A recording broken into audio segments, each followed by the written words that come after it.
Hello అండి. గణపతి నవరాత్రుల్లో స్వామివారి చేతిలో ఉన్న లడ్డునైతే వేలం పాటగా పాడి తీసుకుంటారు కదండీ!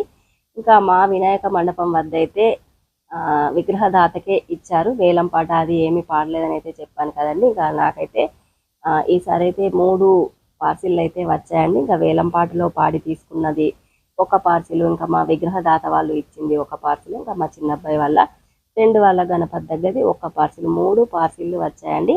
ఇంకా నేనైతే ఈ లడ్డూనైతే ఏం చేస్తాను, ఇంకా మీకైతే షేర్ చేసుకోవాలని అనుకుంటున్నానండి. పంట పొలాల్లో చల్లడం వల్ల పంట దిగుబడి ఎక్కువగా వస్తుంది అని అంటారండి. నాకు తెలిసిన విషయం అయితే ఇంటిపైన చల్లుకోవాలండి. ఖాళీ ప్లేసుల్లో కూడా చల్లుకోవడం వల్ల స్వామివారి ఆశీస్సులు మనకి ఎల్లవేళలా ఉంటాయి అని అయితే చెప్తారండి. ఇంకా లడ్డూని కూడా వేలం పాటలో పాడి తీసుకున్న వాళ్ళకు కూడా చాలా మంచి జరుగుతుంది అని అయితే చెప్తారండి. మరి నాకు తెలిసిన విషయం మీతో షేర్ చేసుకున్నాను.